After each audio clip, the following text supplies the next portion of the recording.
Secara bahasa, silaturahim artinya menyambung hubungan rahim. Jadi kalau bapak-bapak main ke rumah saya bukan silaturahim, karena kita nggak ada hubungan rahim. Jadi kalau bapak ke rumah saya itu namanya ziarah. Cuma di Indonesia ziarah itu buat orang mati. Ustadz, kita mau ziarah nih. Emang gue mati apa? Tapi penggunaan silaturahim sudah jadi umum di masyarakat kita. Sebenarnya itu untuk hubungan satu rahim. Banyak sekali ayat Quran dan hadis Nabi tentang keutamaan silaturahim. Kita akan bacakan semua, kan terbatas waktu. Paling tidak ada 3 keutamaan silaturahim. Yang pertama, keutamaan silaturahim yaitu Allah akan sambung dengan rahmatnya siapa saja orang yang menjalin hubungan silaturahim. Ketika Allah pertama kali ciptakan rahim, Allah berfirman, wahai rahim, apakah engkau ridho kalau aku sambung dengan rahmatku orang yang menjalin hubungan silaturahim? Maka rahim menjawab, bala, setuju.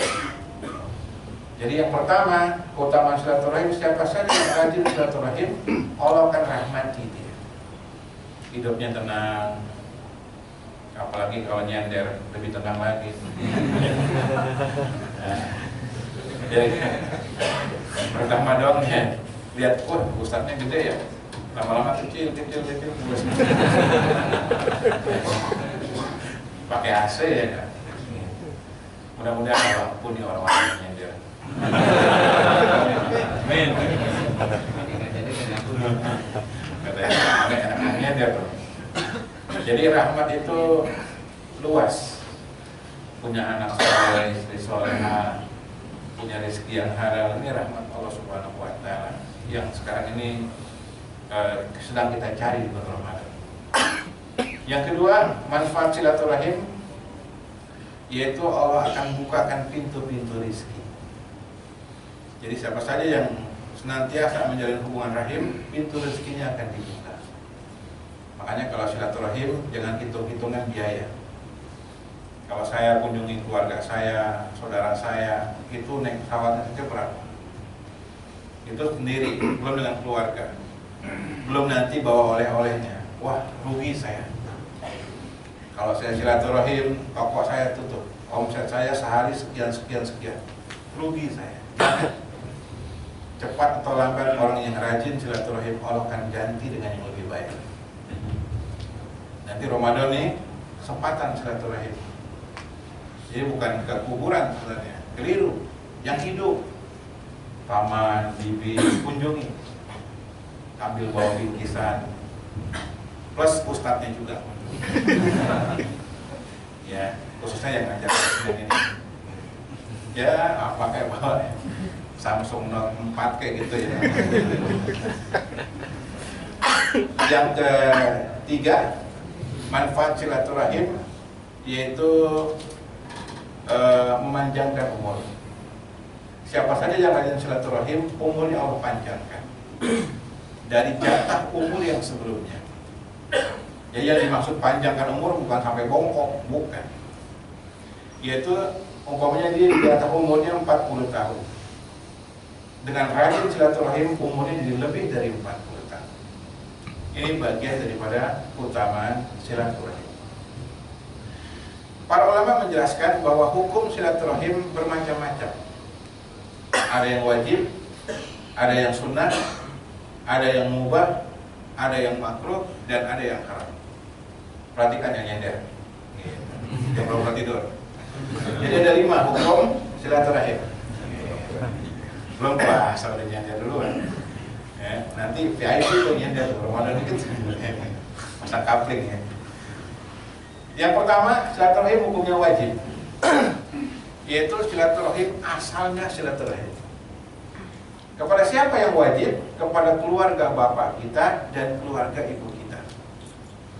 Jadi seorang anak harus tahu siapa keluarga bapaknya. Dalam ilmu fikih namanya al-asobah. Siapa keluarga ibunya? Dalam ilmu fikih namanya zawil arham. Bapak, paman, bibi, om, tante dari pihak bapak, paman, bibi, om, tante, sepupu dari pihak istri. Harus tahu, dan ini wajib. Makanya disunahkan dalam Islam, kalau anak sudah bisa baca, sudah ngerti, pertama kali diajarkan diantara adalah tentang silsilah keluarga. Nina, keluarga bapak, bin. Kalau orang Arab tuh sampai 28. Kalau kita kan bapak, kakek, habis kakek apa namanya? Buyut. Kesana lagi udah nggak tahu kita. Nah, mumpung kesempatan. Kalau pas acara Ramadan, acara buka puasa, itu disisipkan menulis silsilah keluarga. Kumpul. Kamu keluarganya berapa orang? Catat. Ini keluarga bapak, ini keluarga ibu. Ajarkan sama anak-anak kita. Nina, keluarga bapak, temuin kamu. Nina, keluarga ibu, temuin kamu. Wajib hukumnya, Pak. Ini silaturahim pada saat ini mulai hilang. Anak-anak itu lebih suka main dengan satu profesinya. Nah, itulah ini wajib kita jaga hubungan dengan keluarga kita, pihak bapak maupun pihak ibu. Wabil khusus pihak bapak lebih kuat. Yang kedua, silaturahim hukumnya sunnah, yaitu silaturahim kepada keluarga istri. Jadi kita dengan keluarga istri hukumnya sunnah. Sekarang justru sama keluarga istri akur, bagus. Kenapa? Karena tinggal di rumah mertua. Macem-macem gue retur loh kata mertuanya. Jadi kadang sama mertua, keluarga istri orang harmonis, sama keluarga sendiri nggak harmonis. Salah. Kepada keluarga istri kepada keluarga suami itu hukumnya sunnah muakkadah. Nabi SAW sangat menjaga hubungan silaturahim walaupun kepada keluarga Khadijah. Ketika Khadijah wafat, Nabi tetap menjalin hubungan dengan keluarga Khadijah. Tidak dilupakan. Ini silaturahim kepada yang sunnah kepada keluarga istri, keluarga pasangan kita. Yang ketiga, silaturahim hukumnya mubah, boleh-boleh saja. Tidak wajib, tidak sunnah, mubah. Yaitu silaturahim kepada keluarga kita yang masih kafir. Masih kafir. Kita punya keluarga masih kafir, boleh kita hubungan dengan dia selama tidak dalam acara kekufuran mereka. Contohnya siapa? Nabi Ibrahim dengan bapaknya. Bapaknya kafir, Nabi Ibrahim. Nabi Ibrahim tetap berbuat baik pada bapaknya. Nabi Muhammad SAW dengan pamannya Abu Thalib.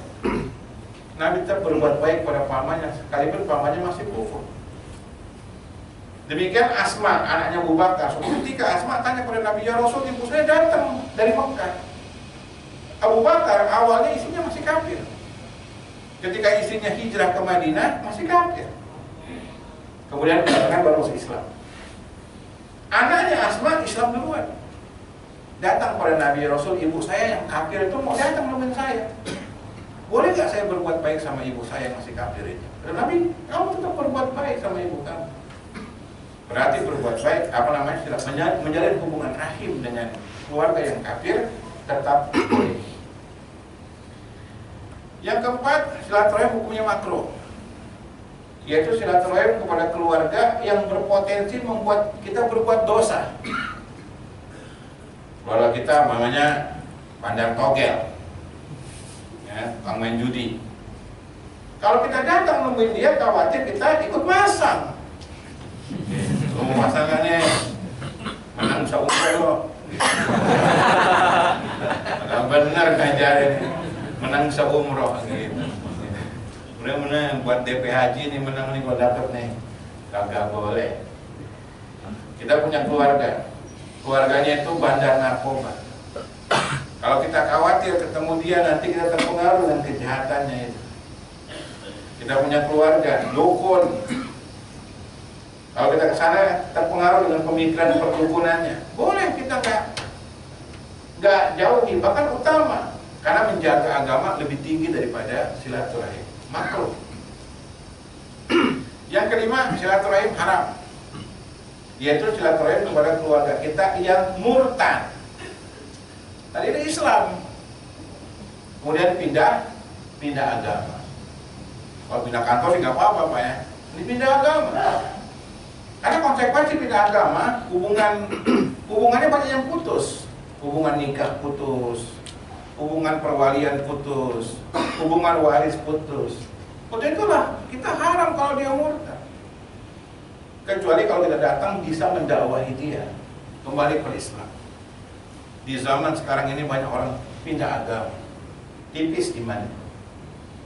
Untuk itulah pengajiannya harus kita syukuri.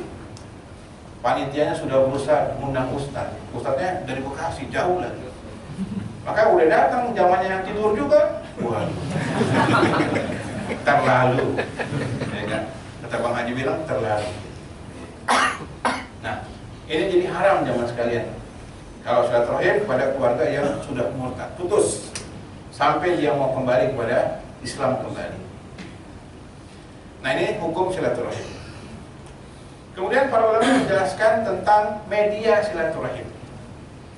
Silaturahim, kata para ulama, paling tidak bisa ditempuh dengan 3 cara. Ada 3 cara silaturahim. Pertama, silaturahim dengan perbuatan. Yang kedua, silaturahim dengan harta. Yang ketiga, silaturahim dengan alat komunikasi. Ada 3 cara silaturahim. Mari kita bahas satu persatu 3 cara ini. Perhatikan, yang berapa nunduk.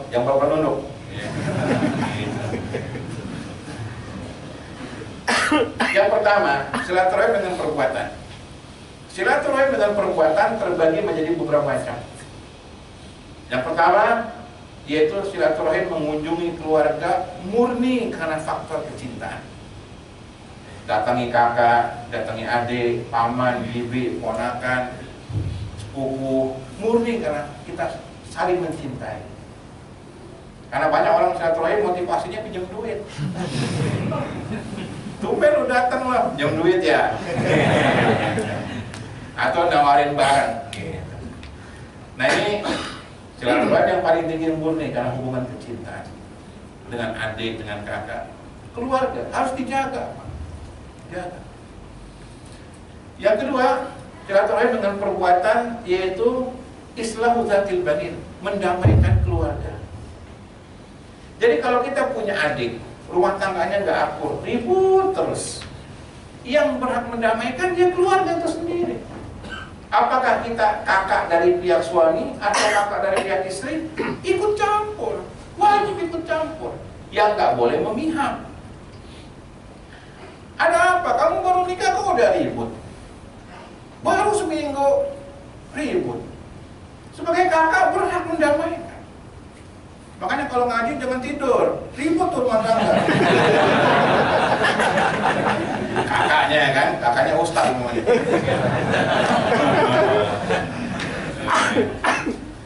Nah, jangan sampai Pak, kalau keluarga ribut, yang lain biarin aja deh. Kita kan sudah punya rumah tangga sendiri. Ya, masing-masing udah dewasa. Salah. Jadi setan itu paling sering mengganggu hubungan rumah tangga. Lihat ayat sihir dalam surah Al-Baqarah. Yufarriquna bainal mar'i wa zawjihi. Salah satu tipuan syaitan adalah memisahkan antara suami dan istri. Diganggu suami, diganggu istrinya. Padahal mungkin masalah sepele. Yang satu orang Sumatera, satu orang Jawa, baru kawin. Masakan beda. Nih, masakan sayur apa kolak nih? Oh manis nih. Istrinya orang Jawa marah. Orang sayur dibilang kolak. Nah, yang seperti ini kan bisa diakurin. Nah, ikut campur boleh. Gak boleh paman, ponakannya baru nikah ribut, dia diam aja. Ya udah dewasa, biarin saja, udah bisa menentukan jalannya masing-masing. Gak boleh. Karena dalam kehidupan rumah tangga itu butuh pihak ketiga yang mendamai. Apa sih yang kalian ributkan? Sabar hidup itu. Rumah tangganya harus dijaga. Nah, ini dia. Yang ketiga, silaturahim dengan perbuatan yaitu menghadiri resepsi pernikahan, undangan. Kita menghadiri undangan keluarga kita, ini bentuk silaturahim. Bahkan ini silaturahim yang plus. ada pesomai, pempek, ya. Itu silaturahim dan nggak boleh dicela. Ada orang nyela, lu giliran pesta kawinan datang lo, giliran keluarga pindahan kagak datang. Jangan. Pernikahan datang, ada resepsi, ini bentuk silaturahim. Silaturahim yang memang penuh dengan kebahagiaan. Yang keempat, silaturahim dengan perbuatan, yaitu menjenguk keluarga yang sakit. Manfaat sakit memang salah satunya adalah mengumpulkan keluarga. Kadang ngumpulin keluarga itu susah, masing-masing merasa sibuk, masing-masing merasa repot. Nah, ketika ada yang sakit, timbul rasa empati. Oh, punya kakak sakit, oh punya adik sakit, punya paman sakit. Akhirnya kumpul. Ini hikmah daripada sakit. Jadi kalau kita mendatangi keluarga kita yang sakit di rumahnya atau di rumah sakit, ini bentuk silaturahim. Luar biasa. Apalagi kalau kita datang bayarin pengobatan. Udahlah paman, gak usah mikirin biaya, saya udah bayar semuanya. Langsung pulang tuh. Iya. Karena yang bikin pusing kan mikirin biaya. Kalau jamaah di sini tinggal tanda tangan, para perusahaan bayar. Kalau ustadz repot. Ustadz repot. Jamaah paling kirim doa. Diumumin, hadirin, nggak hadir, ustadznya sakit, mari kita doakan semoga sembuh. Rumah sakit nggak butuh doa. Bayar dah zamannya, ini perutnya, ya request. Nah jadi menjenguk keluarga yang sakit ini bentuk silaturahim. Yang kelima, yang terakhir, silaturahim dengan perbuatan, yaitu mengantarkan jenazah keluarga. Kadang hubungan keluarga ini nggak harmonis. Kakak sama adik bertengkar, paman sama ponakan ribut, sepupu ribut. Banyak kasus sampai sumpah-sumpah, demi Allah mau gua injak lagi rumah lu dah, baru kayak dikit aja udah belagu lo. Ternyata keluarganya meninggal dunia. Namanya saudara apa? Gak bisa dibohongi, dia pasti kehilangan, berduka. Dia datangi saudaranya yang meninggal dunia, ini bentuk silaturahim yang terakhir kali. Walaupun yang satu sudah meninggal dunia. Makanya istri, anak-anak tidak boleh menghalangi. Kalau seandainya terjadi sengketa paman dan bapak kita, ribut pamannya, kita nggak boleh ikut campur. Ketika orang tua meninggal, pamannya datang, nggak dikasih lihat pamannya. Tidak, kami nggak ridho paman lihat jenazah bapak, karena bapak meninggal gara-gara ribut sama paman. Salah ini. Biarkan hubungan silaturahim terjadi lagi, walaupun salah satunya telah meninggal dunia. Dan kalau seandainya sengketa bapak dengan paman, bapak tidak boleh ngajarin kepada anaknya untuk ikut-ikut dalam konflik. Nah, kamu jangan ke rumah paman kamu lagi. Paman kamu nggak benar. Tiap pengajian tidur dia.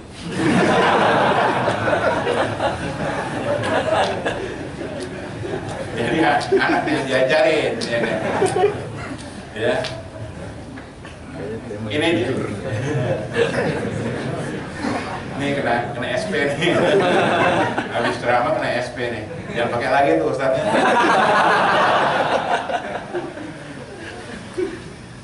Yang kedua, silaturahim cara yang kedua dengan menggunakan harta.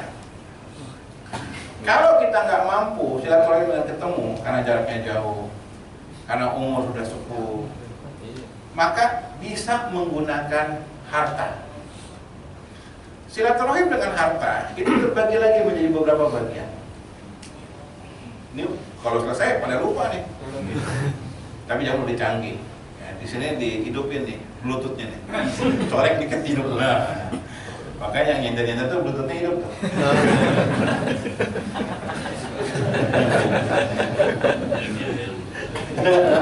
Dia nyender mulut. Yang kedua, silaturahim dengan harta terbagi dengan beberapa beberapa bagian. Yang pertama, silaturahim dengan memberikan nafkah. Jadi kalau kita hidup kecukupan, rezeki kita lebih, hidup itu jangan lupa sama keluarga. Jangan lupa sama adik, sama kakak kita, paman kita, bibi kita. Ya bantulah. Sang kakak kerja di luar negeri bawahnya, Dubai. Adiknya lulus sekolah SMA. Lewat telepon, "Dek, kamu mau kuliah gak?" "Mau mas, kuliah gitu." Nanti tiap bulan kakak transfer. Nah ini baru apa namanya, silaturahim.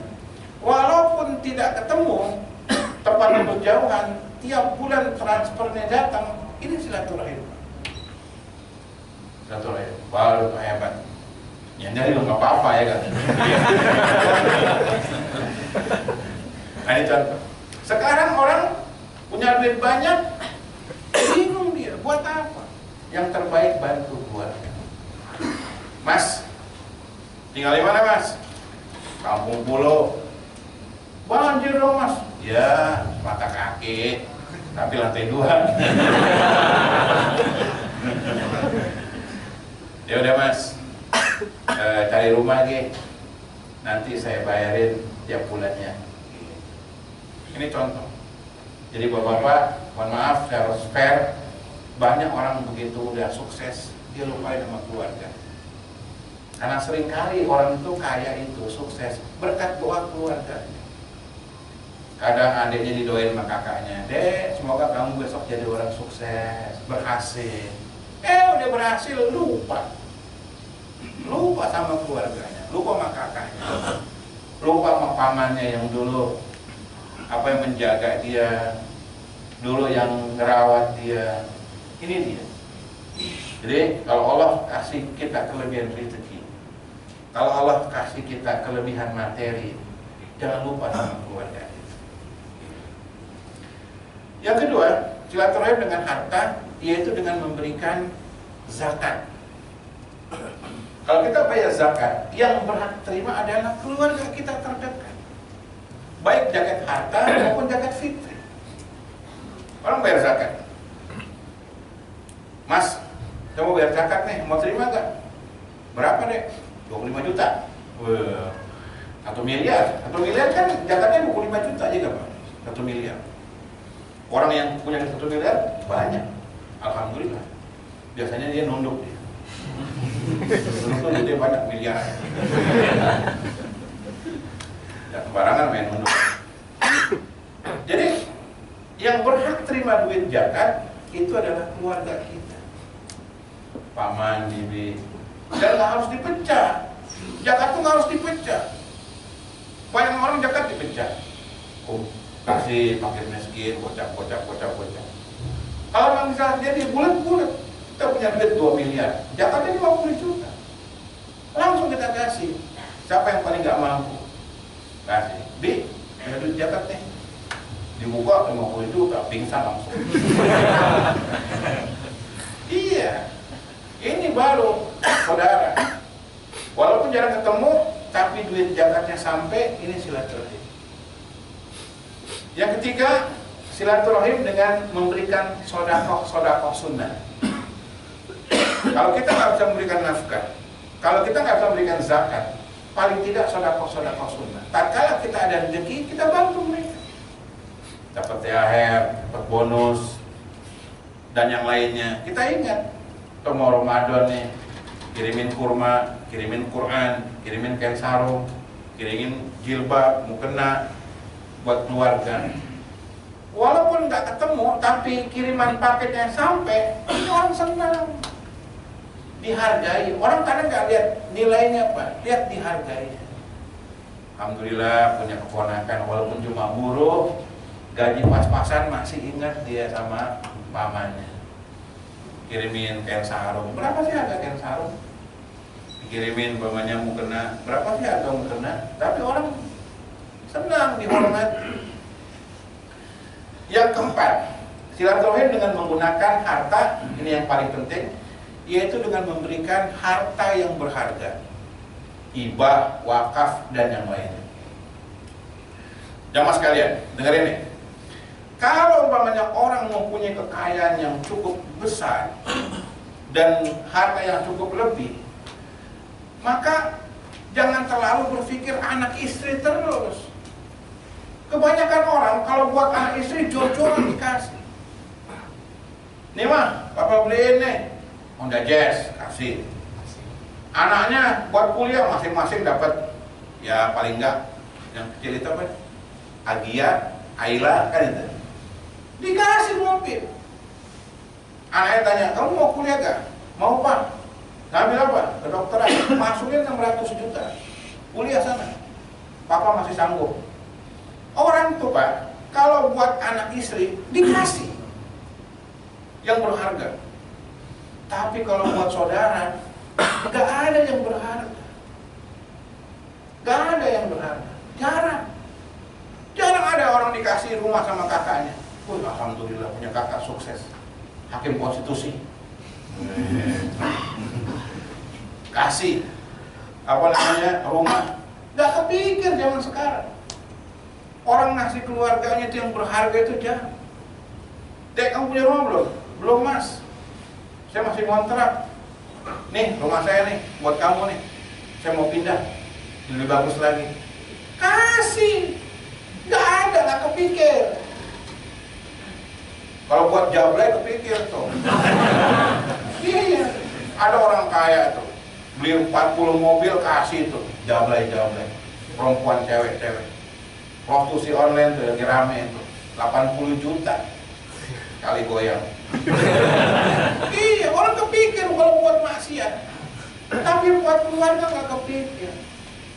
Di zaman sekarang pak, banyak orang punya saudara sukses, kaya raya. Saudaranya cuma nonton doang, lihat dong, punya keluarga kaya banget, nggak dia rasakan harta. Mas, udah punya mobil mas? Belum deh, nih ambil nih Avanza saya mau ganti Innova. Dia ambil Innova saya mau ganti Alphard. Kasih mas saudara yang berharga. Nggak ada sekarang. Kalau buat anak dikasih, kadang anak nggak minta. Saya punya tetangga baru bangun rumah. Dia beli rumah tingkat, beli rumah jelek di tingkat. Kita tanya, buat saya pak, buat anak saya nih, yang terakhir. Saya punya anak 3, masing-masing udah kasih rumah. Yang terakhir nih, Allah, kepikir tuh kalau buat anak. Tapi kalau buat kakak, buat adik, nggak kepikir zaman sekarang. Ada apa ini? Kenapa hubungan ini jadi jauh? Padahal ayatnya banyak, hadisnya banyak. Kenapa kita jadi hilang silaturahim? Gitu. Kan senang punya kakak, punya adik, punya ponakan sukses. Gitu. Udahlah paman, gak usah kerja, nanti tiap bulan saya kirimin. Kasih yang berharga. Haji mamanya, acara keluarga. Saya belum haji. Semua nanti saya bayarin. Luar biasa. Mantap itu. Haji besok. Yang bawa nanti ustadz yang kemana hari Senin. Royalti dong, royalti ya kan? Ya, nah ini contoh. Jadi mudah-mudahan kalau Allah kasih kita rezeki, kita nggak lupa sama keluarga. Yang ketiga, silaturahim menggunakan alat komunikasi. Kalau orang nggak bisa ketemu langsung, kalau orang nggak bisa dengan hartanya karena sama-sama melarat, maka bisa dengan alat komunikasi. Jadi ini bantahan bagi sebagian dai yang mengatakan kalau pakai alat komunikasi nggak silaturahim, salah. Karena silah artinya nyambung. Sekarang hidup canggih, kita ada alat komunikasi, bisa telepon. Jadi kalau kita telepon keluarga kita, itu sudah bagian silaturahim. Alhamdulillah, nikmat akhir zaman. Orang dulu nggak bisa. Dimanapun keluarga kita, yang penting nomornya kita tahu, tinggal telepon. Paman sama ponakannya. Gimana nak? Dia kabar ya? Enak zaman kutu.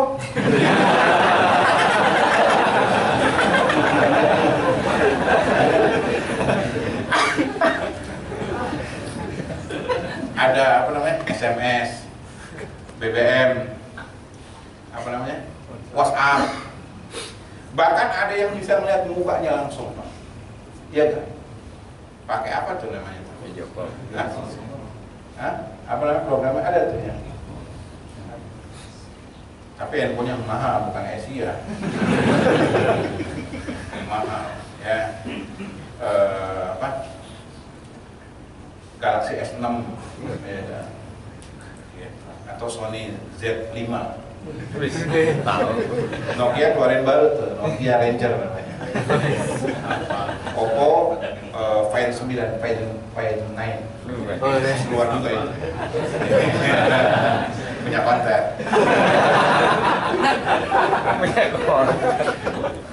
Itu komunikasi.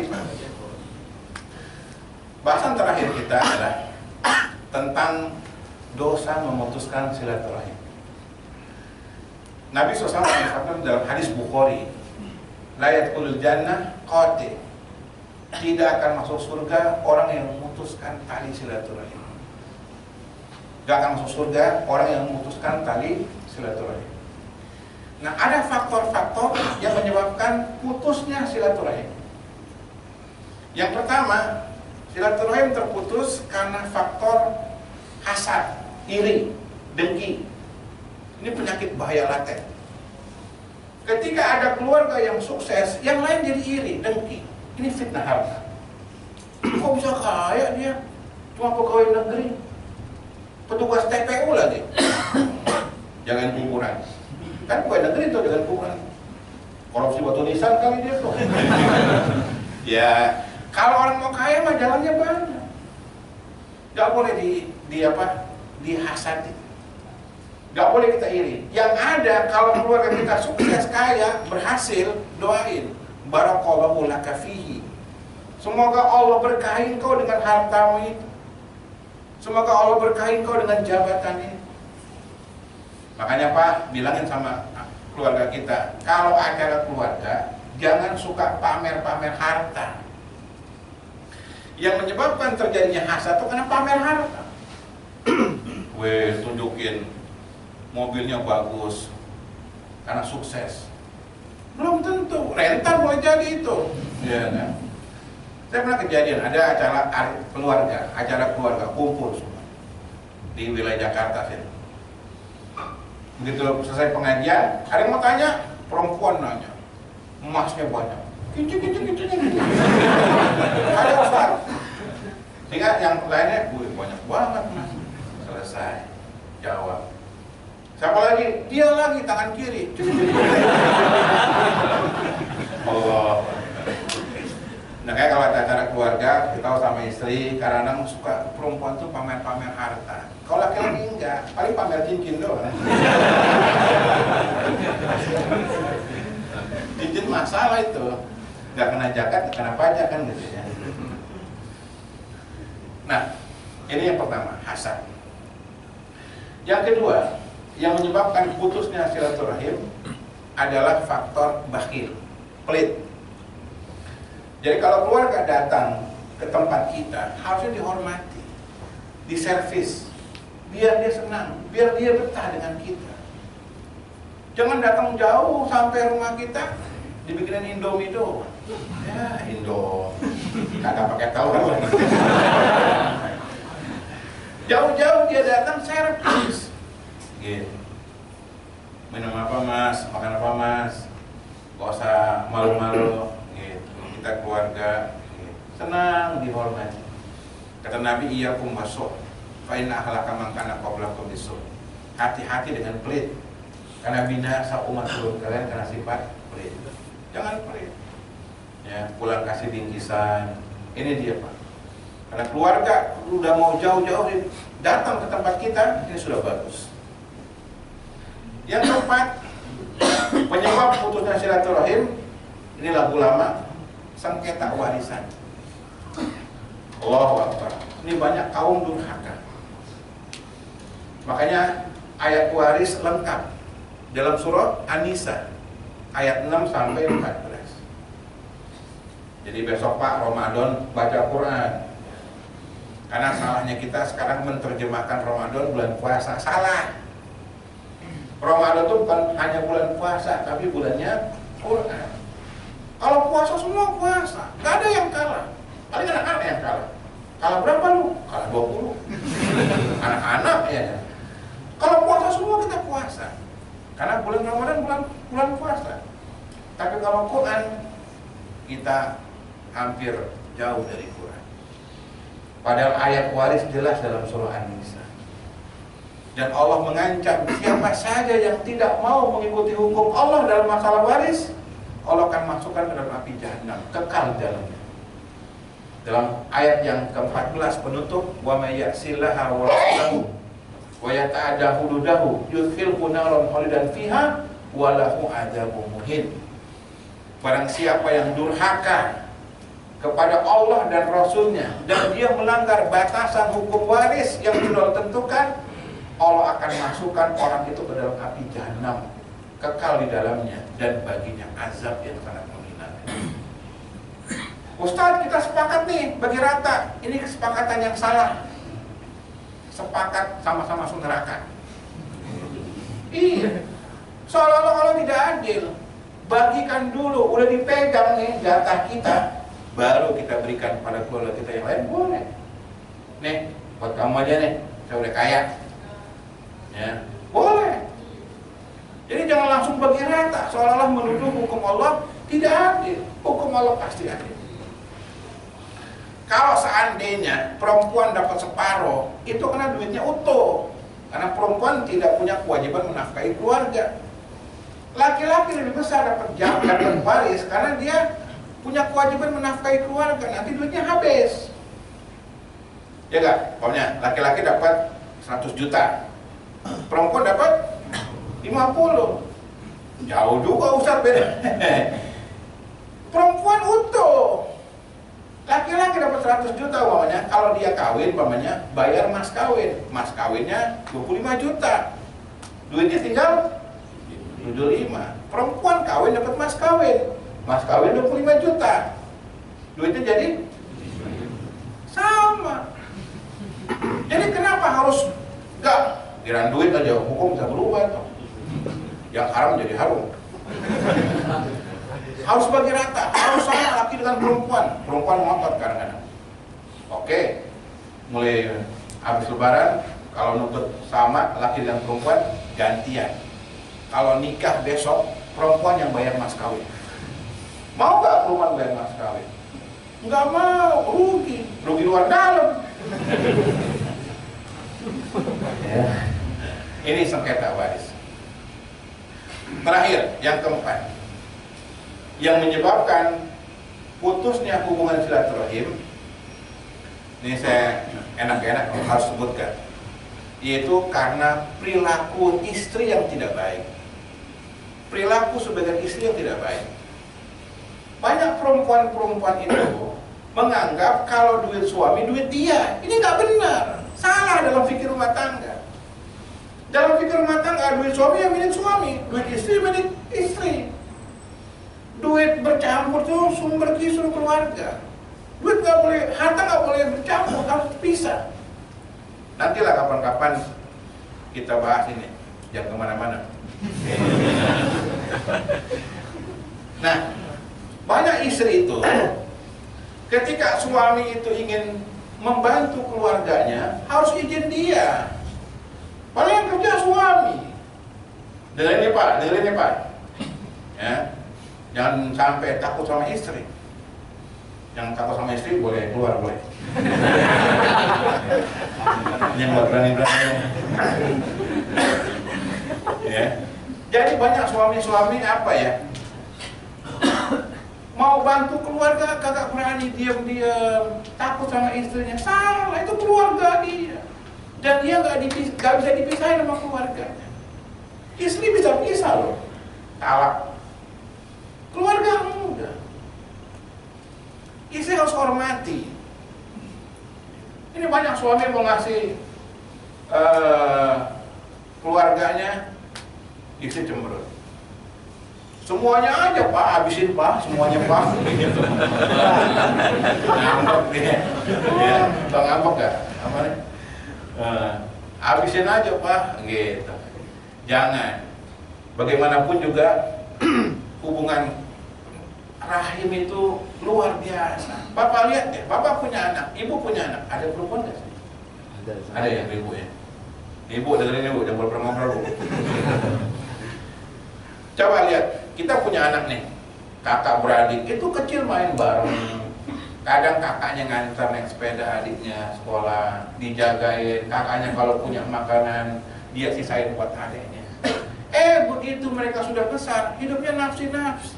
Kan kecewa orang tua. Nah, kamu kok nggak bantu adik kamu? Kamu kok nggak bantu kakak kamu? Kamu satu nasab, satu rahim kamu. Kalah sama istri.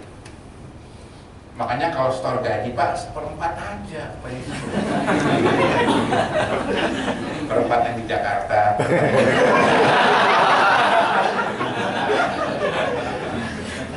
Iya. Terakhir saya mau cerita begini Pak, sebelum saya tutup. Ini kisah nyata. Ada suami istri, hidupnya bahagia, sukses, kaya raya. Sang suami ini kerjanya konsultan perminyakan. Emang kalau mau kaya main di minyak, bukan main di air. Main di minyak, sukses dia, gaji pakai dolar. Suatu ketika sang suami punya paman masuk rumah sakit. Ini kejadian tahun 96, sebelum Krismon. Sebelum Krismon tahun berapa?